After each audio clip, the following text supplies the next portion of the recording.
Acho que Jesus Cristo é uma coisa muito forte como religiosidade, mas dizendo eu da personagem histórica de Jesus de Nazaré, se ele olhasse algumas pessoas agora que em nome dele falam sobre família e esquecem o que ele organizou como sendo família, o que significava trazer aquele que era diferente, que era desprivilegiado, que era excluído, talvez tivesse que entender melhor uma das frases de Jesus quando ele adverte pessoas assim, dizendo: sepulcros fétidos, caiados de branco por fora. Isto é, gente que fede, mas que não quer que pareça que fede, então pinta ao lado de fora do túmulo de branco, né, dá uma caiada, mas dentro tem um aroma pútrido. Aliás, a frase clássica é: você coloca reparo na trave que está, no cisco, aliás, que está no olho do teu irmão, e não vê o pedaço de madeira que está dentro do teu. Então essa ideia de hipocrisia, ela é muito forte. Claro que a defesa da família não significa o encerramento da cabeça, a exclusão, o descarte, a segregação, significa a amorosidade. Essa ideia de imaginar algo que aconteceu quando você tinha 6 anos de idade, né? E eu que nasci em 1954, você imagine, eu já tinha 35 anos de idade, né? Portanto, há uma diferença significativa entre vivenciar como família aquilo que naquele momento, como você lembrou, em 1989 está acontecendo. Para mim, a emoção das primeiras eleições diretas e gerais para a presidência da República, porque embora eu já tivesse 18 anos há bastante tempo, só aos 35 anos eu pude votar pela primeira vez.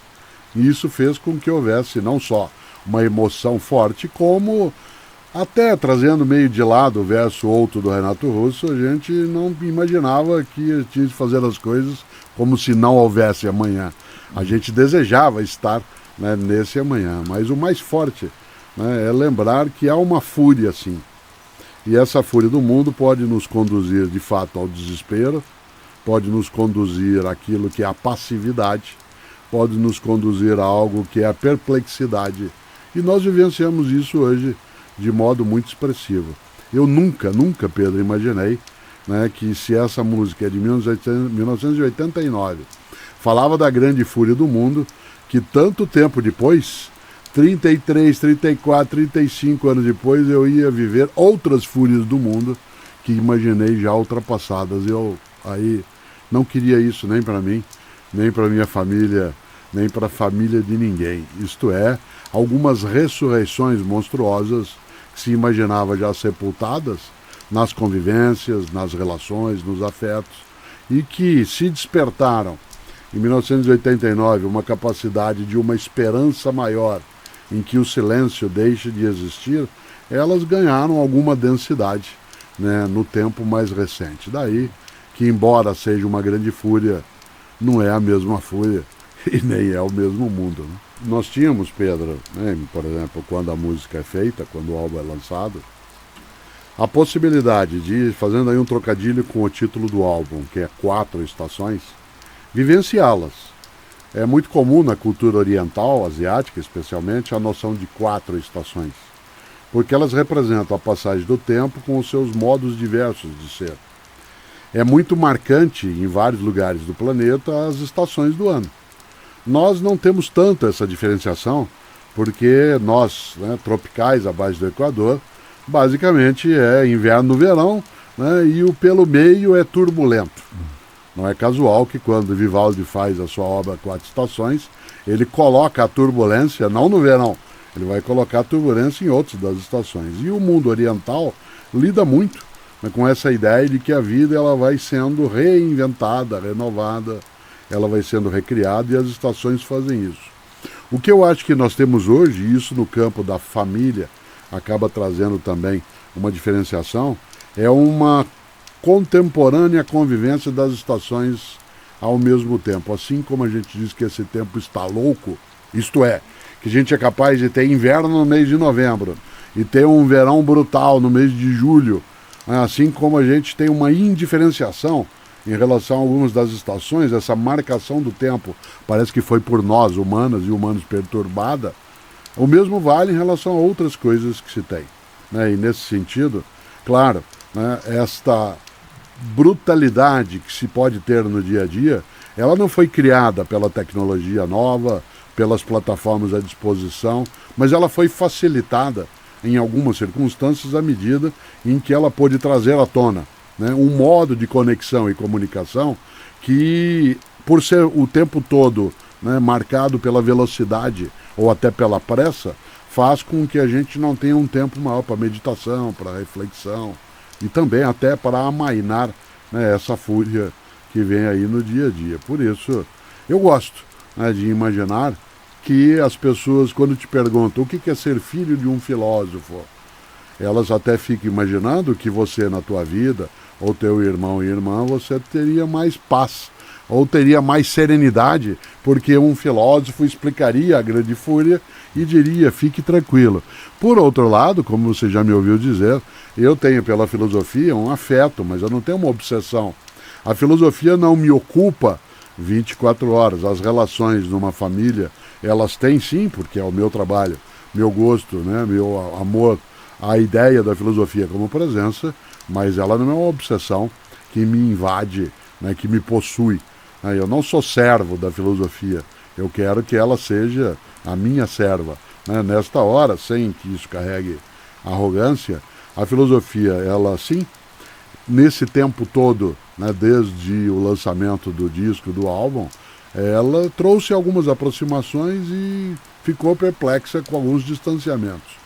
Uma das perplexidades maiores é exatamente que a mudança em 3 décadas trouxe um afastamento, trouxe um fosso, né, entre pessoas de várias gerações, entre elas dentro da família. Interessante. Há um desejo intenso de convivência familiar, se entende em muitos momentos que a família é o ninho protetivo, mas há um distanciamento, há um isolamento quase que em forma, né, de cela, em que as pessoas se isolam e querem um pouco de paz. Agora eu vou usar o termo que eu gosto assim, eu quero paz. Em outros momentos, ter paz era uma convivência harmônica com outras pessoas. Hoje, ter paz pode ser ficar isolado ou isolado. E numa família, uma família em paz pode ser, e é ruim que seja se fosse, cada pessoa no seu canto, no seu canto, no seu canto, no seu quarto, na sua toca, cada um longe do outro. A ideia da paz como sendo o isolamento e não a convivência harmoniosa. Por isso, né, sim, a gente tem de imaginar que 3 décadas podem alterar coisas que sejam para melhor e outras não. No campo da família, a gente tem mais coisa a conversar. Eu acho que aí a gente tem algumas coincidências boas. Né? Por exemplo, a formação familiar, né? A mãe de Carol e André, teus irmãos, é da área de sociologia. Tua mãe é da área de jornalismo. Esse trabalho levou uma certa afinidade, né, daquilo que eu sou com o que ela ou a outra pessoa tinha como conexão.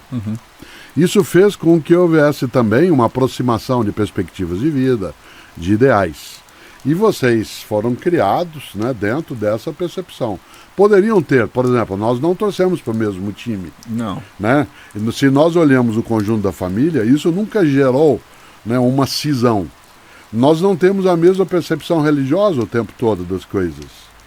Nós nunca achamos que você teria que torcer para o time que eu torço. Afinal, eu sou teu pai, né, e eu sou o cara que torce para o melhor time do mundo. Ou para aquele que pode ser a referência.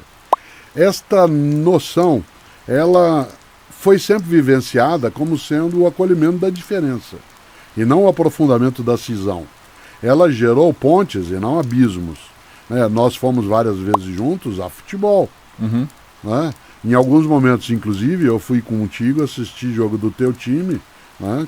E mesmo o teu time, eu ali sentado ao lado, me comprazendo com a derrota dele, guardava isso para dentro, até brincava contigo. Eu, né, só sofro há 10 anos por causa do meu time, então tá bom, até eu sou São Paulino. Né? Batia de leve nas tuas costas, né, quando o outro time, eu me lembro de uma situação dessa no estádio do Morumbi um dia, em que estávamos ambos para ver um jogo do São Paulo, né, com outro time, se não me engano, São Caetano na época. Não era, né, São Paulo e Santos que a gente não era Santos, é o time para o qual eu torço. Então. Mas não foi uma situação com outro time.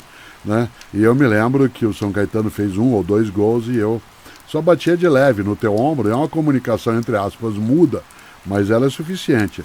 Essa batida era uma brincadeira. Ela não era para te humilhar, como também o meu time, o Santos, né? Que por várias vezes ficou, né, numa classificação inferior, faz parte.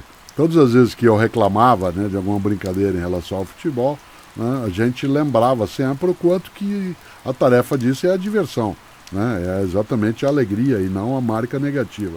Quando você pergunta por que na nossa família não é uma especialidade de alguma família dizer esses caras, hein, são bons, hein, eles convivem sem que haja rupturas, claro que não.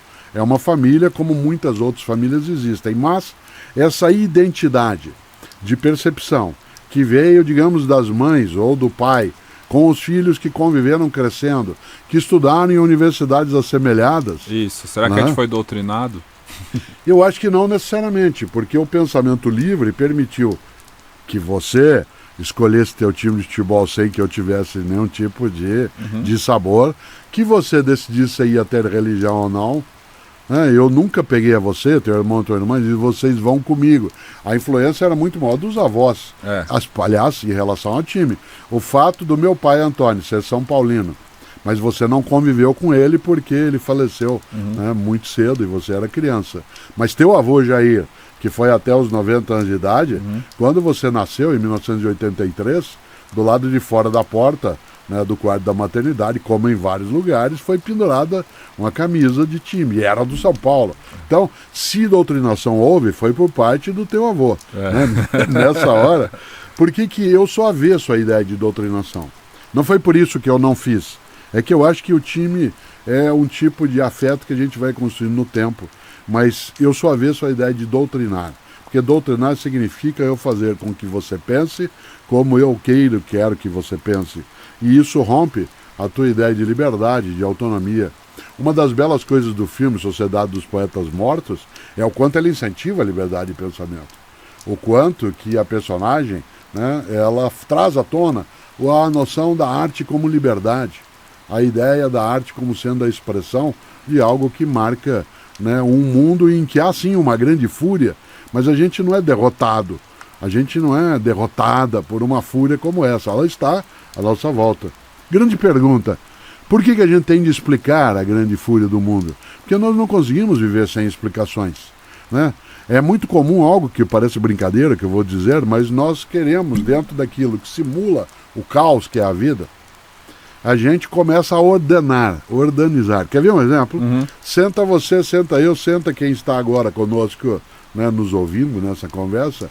Você senta numa sala de espera, seja no escritório, seja no hospital, onde for. Dali a pouco, é comum isso, hein?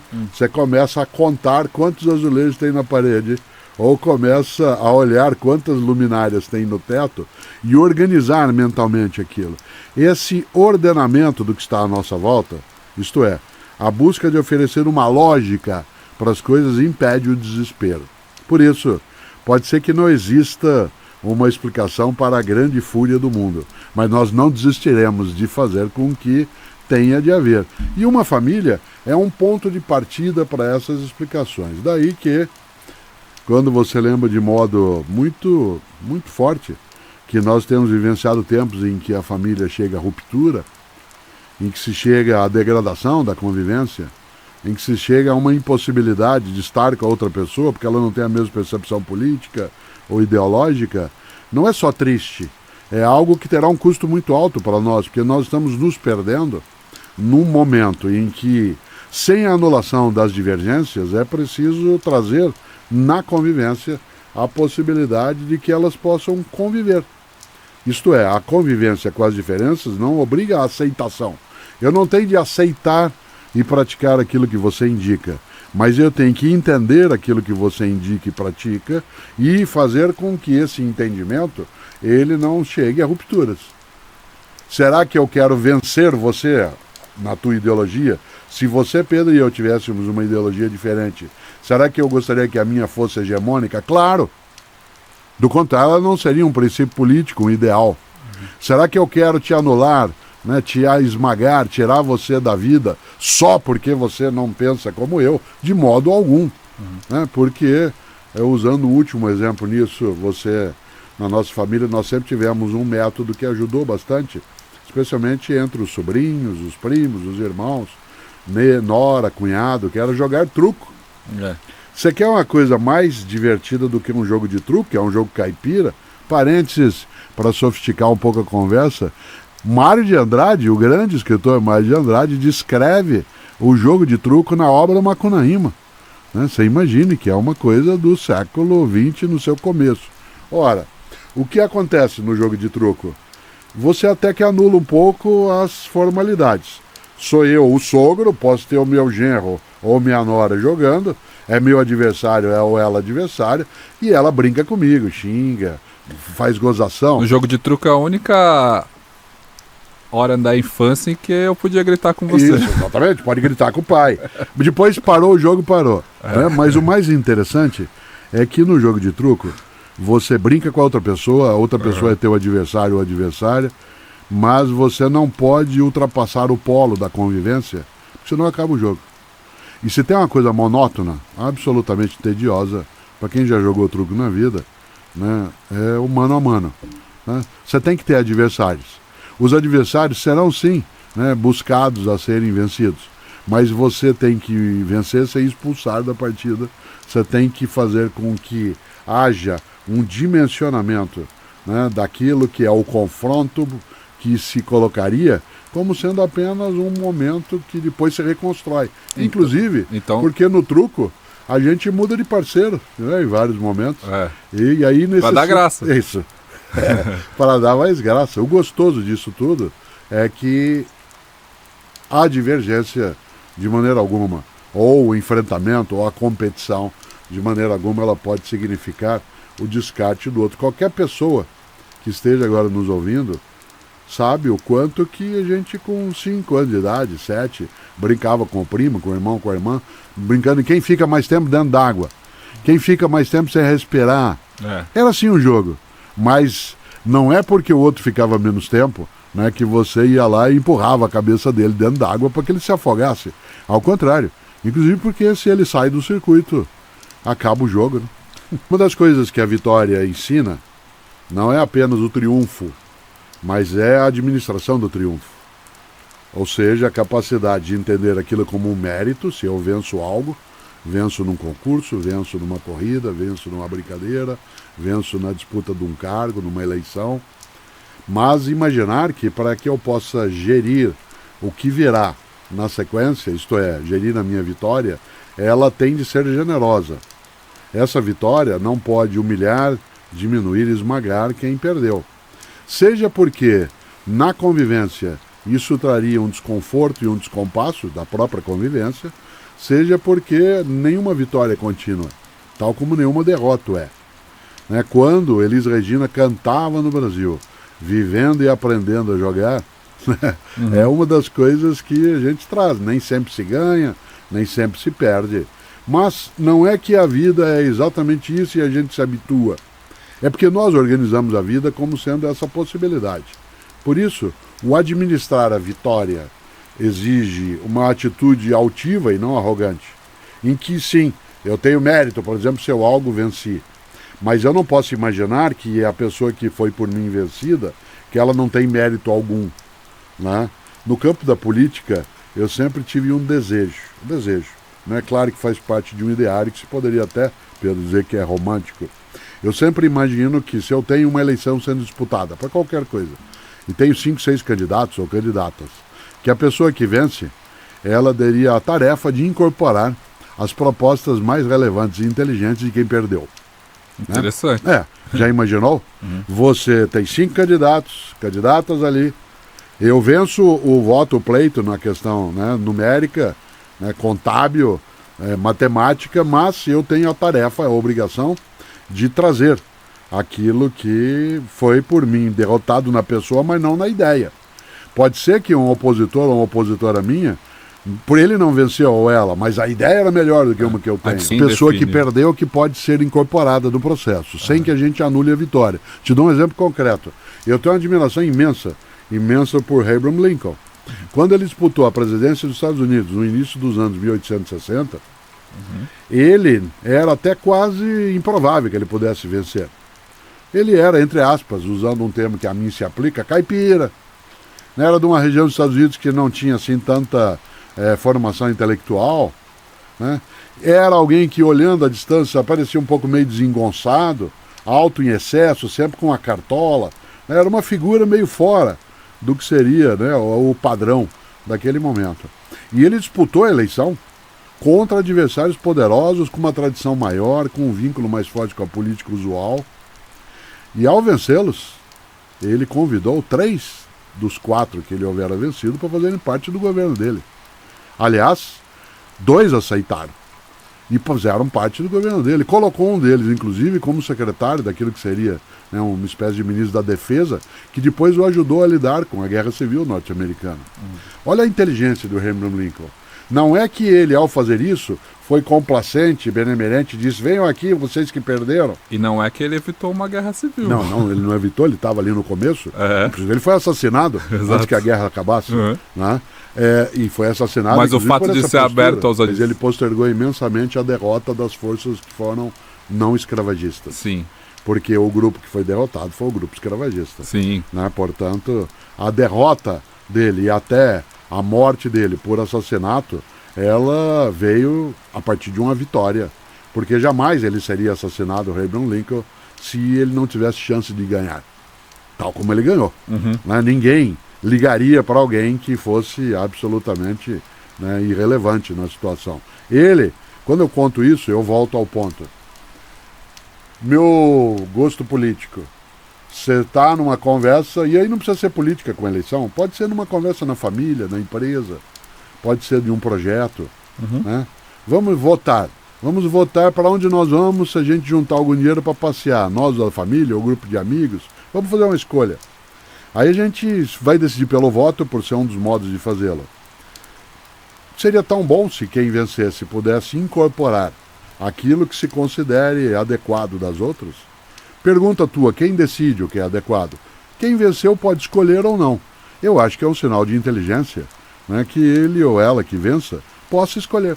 E dizer, não, de você eu vou trazer isso, trazer aquilo. Nós, em vários momentos, falamos no campo da política, né, da importância de se fazer a sucessão bem feita, tal como na família. Né? Também existe a sucessão de ideias, de cuidados, de pensamentos.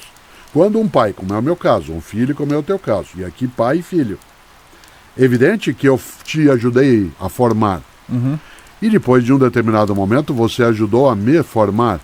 Eu não me esqueço, né, há 4, 5 anos em que nós tivemos embates poderosos e frutíferos e às vezes doloridos em relação ao mundo digital, né, em que eu dizia, não, eu não quero esse circuito, e você dizia, mas esse é o modo de você, como alguém que comunica, ampliar a comunicação. Não pereça, dado que nós somos mortais, não pereça sem repartir de um modo mais ampliado. Não deixe de ter teu saber ampliado, dizia você já, né, na época. Isso significa o quê? Em que eu fui pouco a pouco assimilando algumas das ideias que você trouxe e outras não. Sim. E o vice-versa. Isso significa o quê? Que há ganho duplo. Eu gosto muito de imaginar que se a gente tem uma família pacífica, se a gente tem uma sociedade pacífica, ela jamais é uma sociedade passiva ou uma família passiva. Né? Uma comunidade de vida pacífica não é passiva. Ela não é inerme no sentido de não estar, né, com nenhum tipo de salvaguarda, né? É inerte, né, em que fica parada em relação às coisas. Ao contrário, né, dentro da grande fúria do mundo, não só é preciso que a gente consiga ordenar, como também enfrentar em conjunto. Uma reflexão no campo da poesia, que às vezes sai de algumas ideias de Fernando Pessoa, e que passa também por a psicanálise, que diz que, resumindo, a lucidez incomunicável é a pior forma de solidão. A lucidez incomunicável é a pior forma de solidão. Acho que você já viveu isso, quem nos ouve também. Momentos na vida em que você tem tanta clareza de algo e o fato das outras pessoas não entenderem que aquilo não pode acontecer, ou aquilo vai acontecer, ou que aquilo é daquele modo, te deixa em estado de solidão. Nunca você se sente tão solitário, uma pessoa nunca fica tão solitária quando ela tem uma lucidez incomunicável. Não é incomunicada, é incomunicável. Você se aproxima da outra pessoa e ela não entende. E quase que você, de modo ofensivo, diz: quer que eu desenhe? Ou posso explicar? E a pessoa não abre a porta e a cabeça. Há dois movimentos dentro disso do que você pergunta que eu acho que tem que ser feitos. O primeiro deles é uma postura de quem se supõe na condição de lúcido ou lúcida, de ter humildade para imaginar que sim, eu posso estar equivocado, mas não tenho certeza desse equívoco e, portanto, quero batalhar pela possibilidade de me aproximar e não de romper a aproximação. Eu acho que o passo inicial cabe a quem tem mais afeto por aquela circunstância, não por quem tem mais a perder. Se eu estou numa dissensão, numa separação, numa família, porque as pessoas não têm a mesma aproximação no campo da política, da ciência, da religião, o braço será estendido não por quem for mais generoso e, portanto, melhor pessoa. Será estendido o braço inicial por quem tiver mais clareza de que esse braço poderá ser recebido ou não, e se esse braço que for estendido não for acolhido, que eu não vou partir para cima da outra pessoa, dizendo: tá vendo? Não adianta nada mesmo, não adianta, esses caras não têm saída. Não, ao contrário, com paciência. Com paciência. Paulinho da Viola, 80 anos de idade em 2022. Um homem que foi capaz, em 1975, fazer uma música chamada Argumento. 1975, você não era nascido e boa parte das pessoas que nos ouvem, talvez. Havia uma ditadura no Brasil, havia censura. As músicas eram, especialmente de alguns compositores, muito cortadas. E ele fez a música Argumento, que diz: tá legal, eu aceito o argumento, mas não me altere o samba tanto assim. Olha que a rapaziada... E lá segue ele. Lá tá sentindo a falta, de um pandeiro, um cavaco e um tamborim. Mas o melhor é o conselho dele no final. Porque no final, ele diz: faça como o velho marinheiro, que em meio ao nevoeiro leva o barco devagar.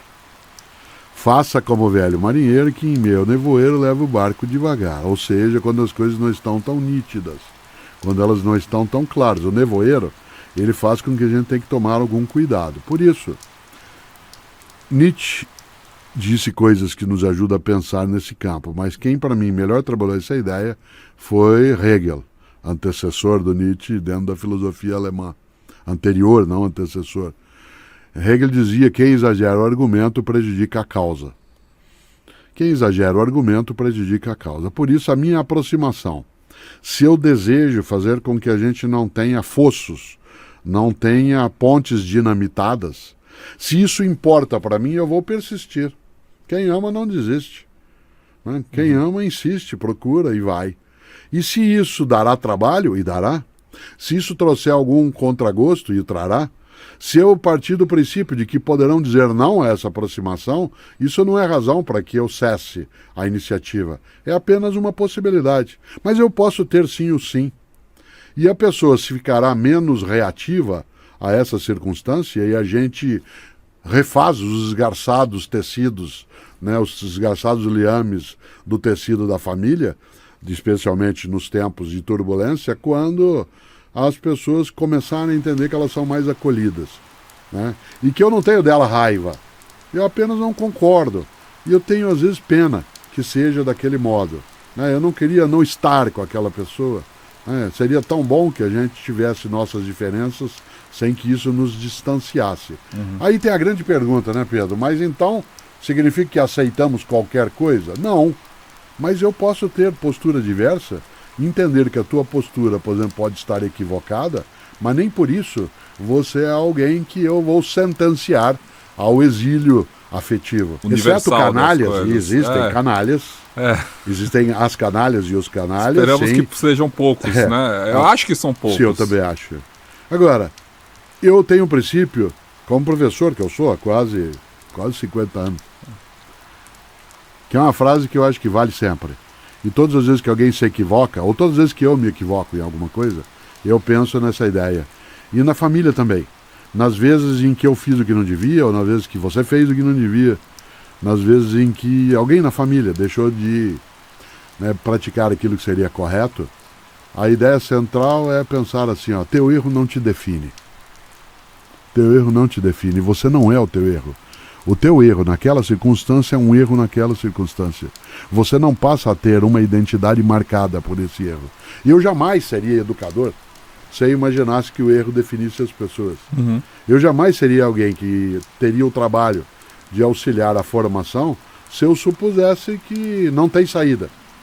Né? A síndrome de Gabriela, né? Eu nasci assim, eu cresci assim, eu sou mesmo assim, que o Dorival Caymmi compôs o dia e que a magnífica Gal Costa gravou também em 1975, né? Com tanta alegria. Por isso, teu erro não te define, meu erro não me define. Pergunta que você fez. E quem dá o primeiro passo? Quem acha que o afeto precisa ser cuidado e protegido de forma mais intensa? Quem tiver, inclusive, mais humildade para saber que pode perder com aquilo, mas que pior do que perder é desistir de não perder. São dois movimentos de novo. O primeiro deles é que se eu sei, quando cito Paulinho da Viola ou Gal Costa, que você sabe do que eu estou falando. Sim. E que tem muita gente que nos ouve que também sabe. Sim. E quem não sabe porque não trabalhou esse tempo, né, não absorveu isso, talvez se interesse. Mas se eu estivesse agora dialogando com uma pessoa que não tem essa formação, que é de uma geração mais recente, que não cultua esse legado histórico da música desse mesmo modo, eu buscaria me preparar para a conversa de maneira que eu pudesse trazer à tona grupos musicais, bandas ou games ou filmes que estejam mais próximos da vivência que a pessoa tem. Porque eu quero me aproximar e não me distanciar. Uhum. Eu não quero ter uma perspectiva, aliás, saudosista, no meu tempo. No meu tempo. Se eu pudesse. Quando era criança Exato. Era bom, que a gente ouvia o Paulinho da Viola e Gal Costa E na a gente sala pode de casa. continuar ouvindo, como pode continuar ouvindo outras coisas. Agora, volto a uma das coisas que você disse, e eu dizia que eram dois movimentos. Né? O primeiro é exatamente eu me preparar para essa convivência intergeracional. Segundo, entender algo que você já me ouviu dizer e que eu queria reforçar. Toda pessoa, em qualquer época da história, sempre viveu na era contemporânea. Não existe ser humano que não tenha vivido na era contemporânea. Portanto, eu, Cortella, aos 70 anos de idade quase, sou contemporâneo de você, que tem 39, de uma tua filha, né, que vai fazer 5, né, de um outro que tem 7 anos, de um neto meu ou neta de 10, de uma pessoa de 30 anos de idade. Dizendo óbvio, mas não tanto na conclusão. Eu sou contemporâneo e todo mundo que estiver vivo é contemporâneo. Mas nós não vivemos a contemporaneidade do mesmo modo. Embora eu esteja no mesmo ano que você ou de quem nos ouve, o tempo e a maneira de vivenciar esta época não é a mesma. Em relação à referência no cinema, no game, no uso da tecnologia. Por exemplo, eu gosto muito de cantar com outras pessoas.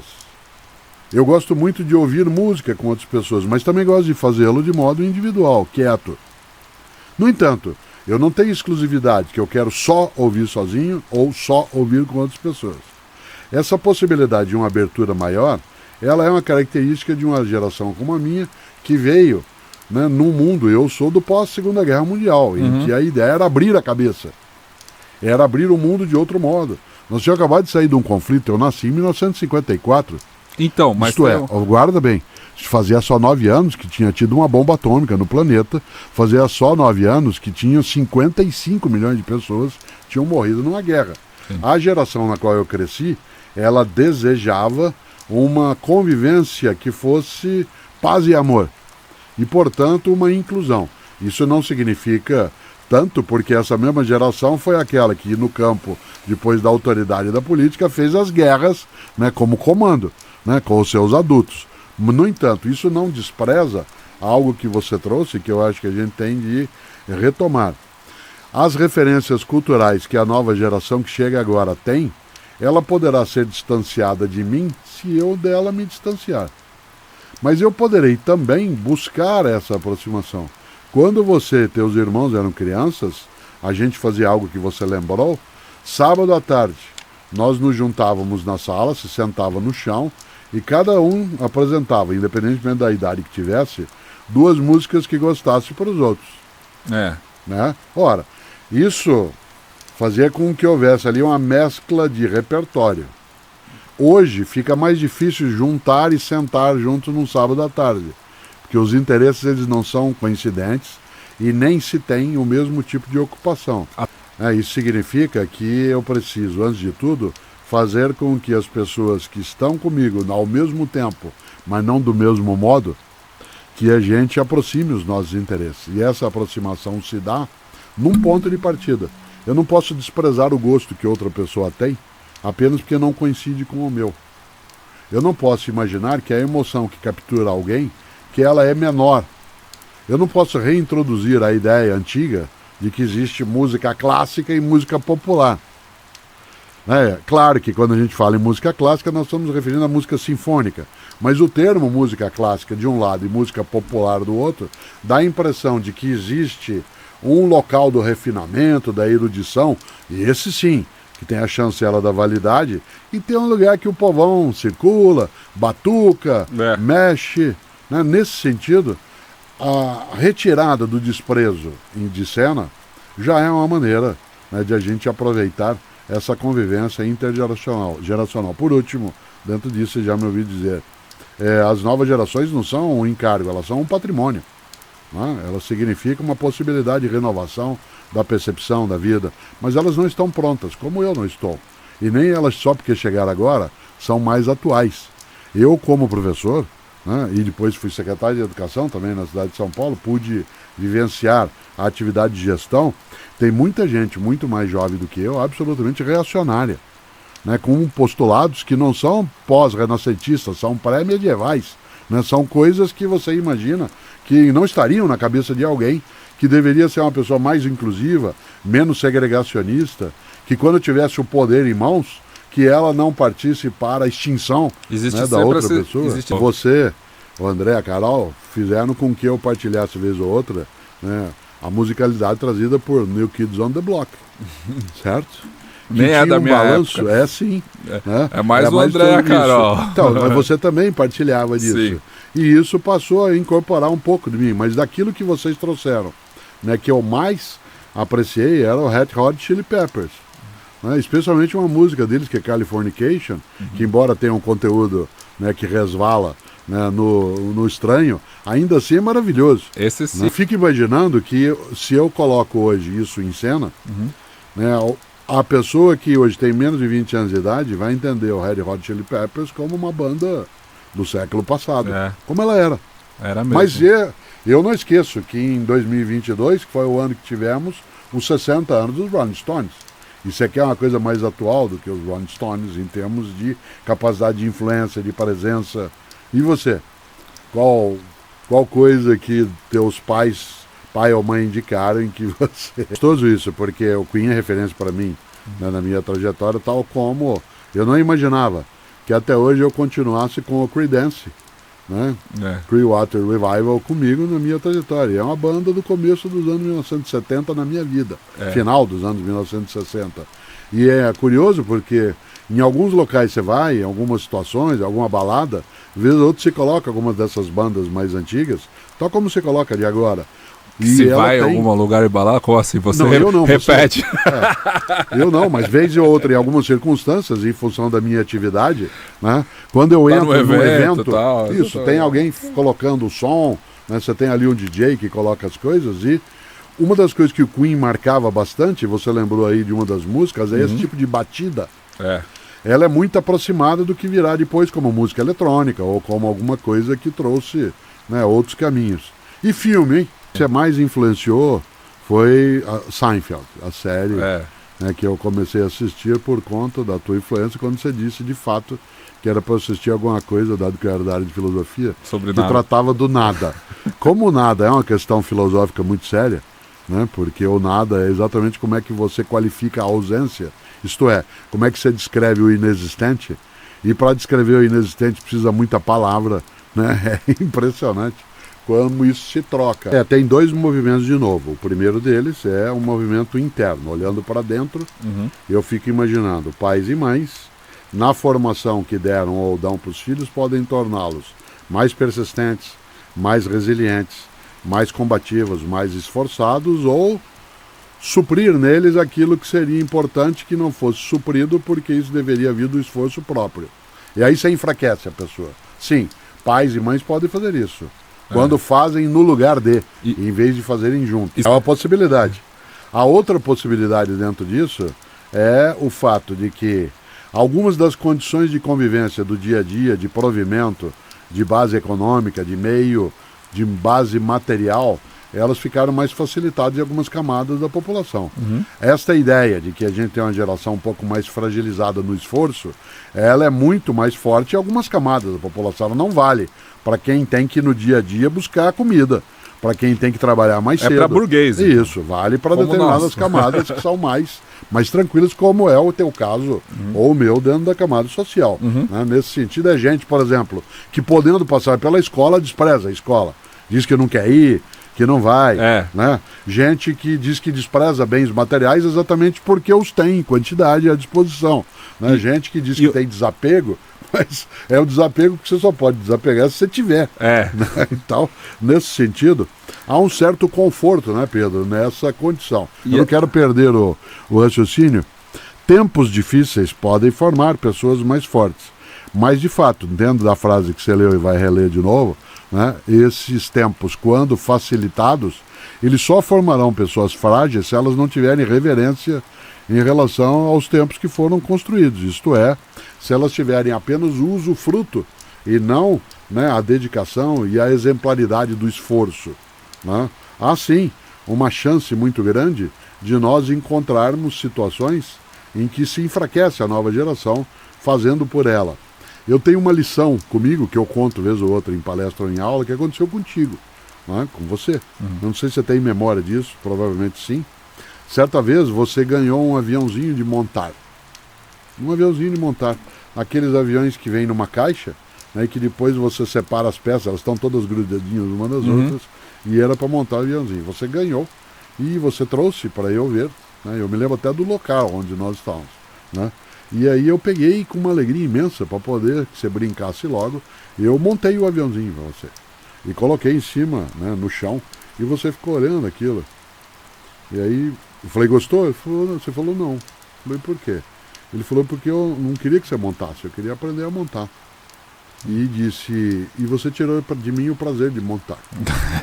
Não deve ter falado, tirou de mim o prazer. Sim, você falou, você tirou de mim o gosto, não falou o prazer, tirou de mim o gosto de montar. Naquela hora eu pensei o seguinte, poxa, eu sou um professor, né? Eu tenho que fazer com que as pessoas façam por elas. Isto é, que elas ganhem autonomia, emancipação, e não que elas fiquem aprisionadas. Eu pensei, da próxima vez que o Pedro tiver que fazer alguma coisa, né, ele não conseguirá fazer, porque eu fiz por ele. Estar ao teu lado é diferente de estar no teu lugar. Quando a gente fala de uma nova geração que pode ser um pouco menos fortalecida, ou para usar um termo da minha geração, que não pega no breu, que não gruda na coisa, né, que não vai ali no fundo, porque acha que tudo é mais tranquilo, tudo é mais, né, sossegado, que diz ganhou assim, tudo de mão beijada. Não quero saber, não estou afim. Existe uma responsabilidade também do mundo adulto, mas também existe uma decisão que esse mundo pode facilitar, mas que é uma coisa muito localizada em determinada camada econômica da população. Porque esse imediatismo, a família também. Eu não quero trazer aqui como a nostalgia o fato de eu ter de ir a um livro para pesquisar algo. Mas é trazido. Mas aquele movimento de ir ao livro para algo pesquisar ajudava a formar alguns modelos mentais de pesquisa, de procura, né, de busca, que favoreciam a autonomia intelectual. Esta instantaneidade do acesso à informação, primeiro que pode criar uma condição dela não ser correta e você não tendo tempo de maturar, você assimilá-la como correta quando ela não é. Segundo, ela cria uma dimensão em que se perde um pouco da paciência necessária para se maturar pensamentos, ideias, adensamentos. Dou um exemplo bem banal. Não é casual que a culinária faça tanto sucesso hoje, porque a culinária, num tempo da comida pronta, num tempo da instantaneidade, num tempo do self-service, num tempo, né, do delivery, em que se você está com vontade, você teca no teu mobile e 15 minutos depois aquilo chega para você, isso desmobiliza capacidades intelectuais e leva algumas pessoas a buscarem na culinária, né, algo que vai reconstituir a obra com a mão, o tempo em que você matura. Por exemplo, você é alguém que faz um bom churrasco, seja com proteína, seja com vegetais, acoplando aí o gosto das pessoas. O modus operandi, em que você vai, digamos, fazer um almoço, um jantar, vai receber pessoas. Quando você o faz, né, com um tempo mais elástico, que você tem de organizar, planejar, isso vai te dando habilidades mentais que não vêm à tona quando a gente só pega no pronto. E último exemplo, nós perdemos a habilidade de fazer contas de cabeça. Nós perdemos a habilidade, inclusive, de fazer somas, porque a gente vai diretamente numa calculadora e o faz.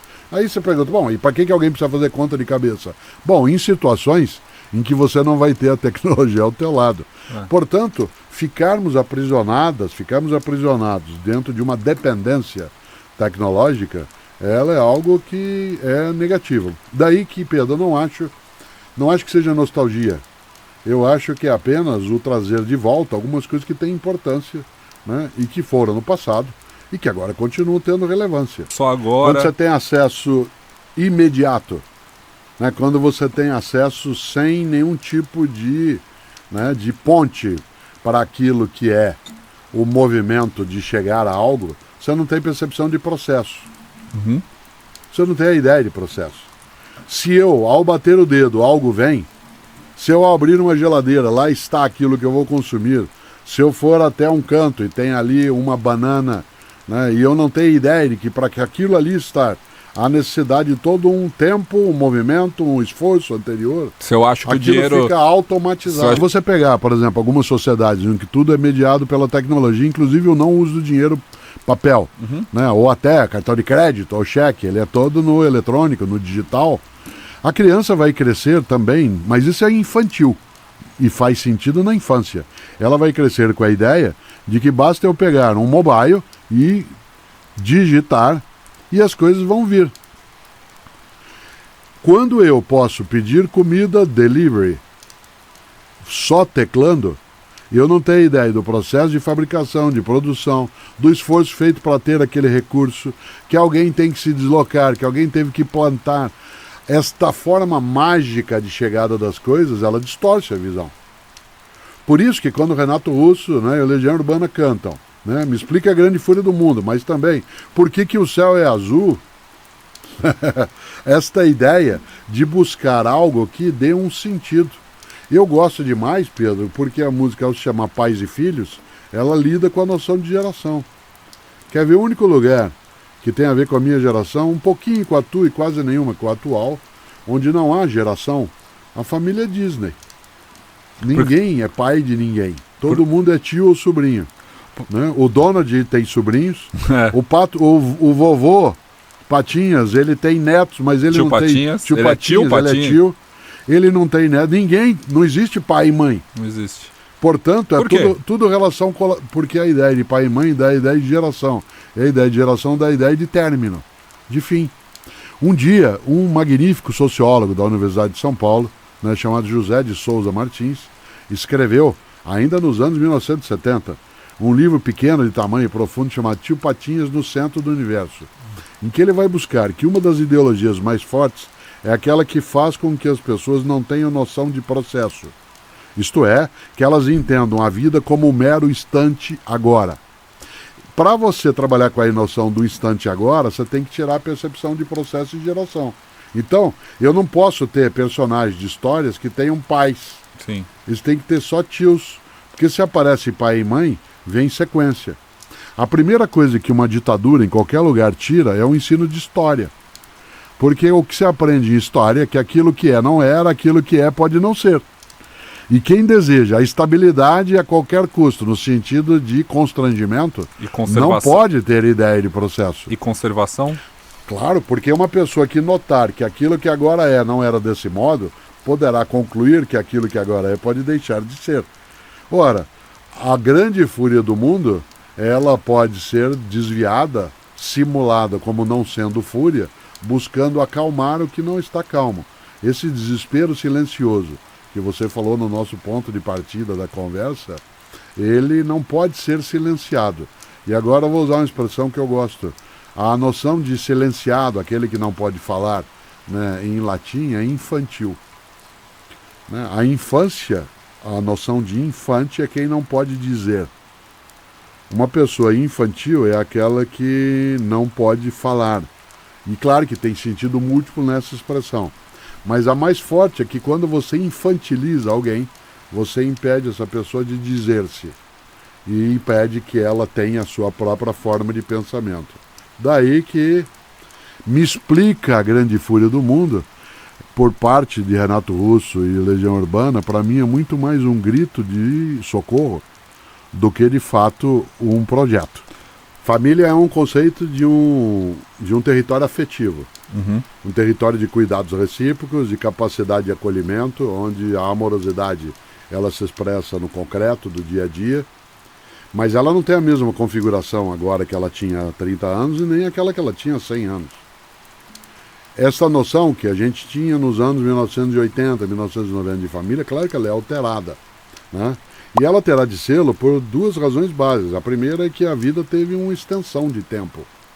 Quando meus pais formaram família, a suposição é que eles partiriam aos 60 anos de idade, né? Como aconteceu, por exemplo, meu pai faleceu aos 60, minha mãe tinha 93, mas meu pai tinha 60. A vida média no início do século XX era de 42 anos. Hoje a vida média é 75 anos. Agora olha aqui essa marcação que eu vou fazer com a mão e quem está só ouvindo fica imaginando. A vida tinha 3 etapas, do 0 aos 20, formação, dos 20 aos 40, trabalho, dedicação, constituição de outra família, dos 40 aos 60, a preparação para o encerramento do caminho, né? Portanto, eram 3 blocos. Isso significa que você tinha de sair de casa no primeiro bloco. A família ela era organizada por, digamos, um homem ou uma mulher, como fonte básica, mas não exclusiva, né? E até 20 anos de convivência. Depois, se tivesse filhos, eles iam embora. Aí você ia lidar com os netos na terceira etapa. Depois se encerrava o percurso. Ora, voltando a esse pedaço, numa vida que se estende, e que eu sei, por exemplo, que meus netos e netas, eles vão viver... sei lá quantos anos. 100 anos, digamos. Um neto de 10 anos de idade está em 1/10 da vida possível dele. Quando eu era criança, um neto de 10 anos estaria já com quase... quase a ideia, né, de 50% daquilo que ele poderia, né, ter no dia a dia na primeira fase dos 20 anos. Né? Isso significa que esse tempo mais extenso vai reconfigurar a família. E segundo, a maior liberdade das pessoas poderem, inclusive, não persistirem em relações hipócritas, simuladas, em que o afeto não existe mais, mas para não haver nenhum tipo de descompasso em relação aos descendentes, não se fazia a separação. Nosso país, por exemplo, só introduzirá a ideia de divórcio, que nunca é algo agradável, nunca é algo que possa ser, né, comemorado, estrito senso, mas ele só o fará legalmente a partir dos anos 1980. Era muito mais estruturado manter-se uma relação que era simulada, fingida, em que as pessoas não tinham mais nenhum tipo de conexão e se aceitava que elas tivessem os seus lugares, seus encontros, suas circunstâncias, e se admitia. Hoje não mais. Por isso eu defendo ainda a ideia de família como sendo esse território afetivo de cuidados recíprocos, de partilha de tempos e de modos. Com sangue ou sem sangue. Exatamente. Ora, a ideia de filiação ou paternidade afetiva, que a legislação nem tinha, hoje ela tem. Eu posso falar não só em filhos ou filhas adotivas, mas eu posso falar hoje, e a legislação traz o termo, em filho afetivo, em que se constitui ali uma relação em que não é a consanguinidade, mas também não é a legislação em si que estabelece. Há hoje essa ampliação, em que a gente tem outros modos de ser família, não é inédito. Nós já tivemos isso na história. É que alguns momentos dos 300 anos mais recentes interromperam, né, essa lógica, inclusive porque a família, pai, mãe, filho, se tornou um polo produtivo na Revolução Industrial, né, muito forte, em que você tinha que ter esse ordenamento para poder gerar uma mão de obra. Que ano que é direção. Isso? Dos 300 anos mais recentes, século 17, 18. Eu acho que, em alguma medida, uma pessoa que diga, sou o defensor da família, eu também sou. Aliás, eu tenho. Eu não sou muito. Eu sou. Eu acho que a família... quando eu tinha 18 anos de idade, a noção de família já era essa família ampliada. Já era. Isso. Era aquela família do mundo hippie, do qual eu fiz parte, em que você era irmão e irmã né, das pessoas que você considerasse irmãos e irmãs. Certo? Portanto, havia a ideia de comunidade de vida, de irmandade. Mas para o seu pai isso era como? Sim. Meu pai não lidava tanto com isso, porque a gente se habituou em casa a ter família ampliada.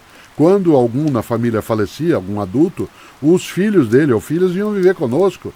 Eu sempre tive gente em casa que era filho de outro tio ou tia que veio viver. Eu nunca me lembro de ter ficado só meu irmão Héctor e eu, né, morando em casa só nós. Sempre tinha um primo, uma prima que morava junto. Então essa ampliação, ela existiu. O que a gente tem agora é algumas pessoas dizendo eu sou um defensor ou defensora da família, mas uma família que é excludente, fechada, né, e que nem sempre corresponde à realidade.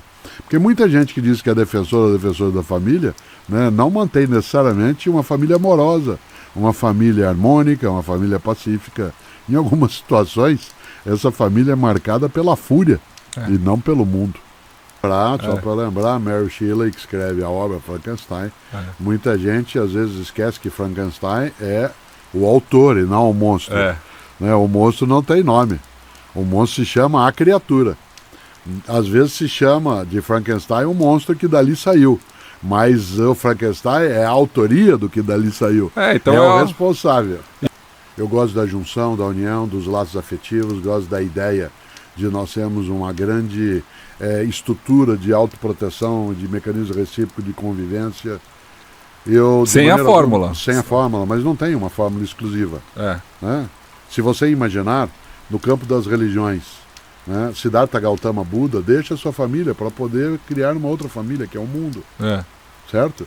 Jesus de Nazaré compôs-se numa família em que o seu pai afetivo não era seu pai biológico, no sentido religioso do termo, à medida em que na crença cristã, né, é a geração a partir de um espírito.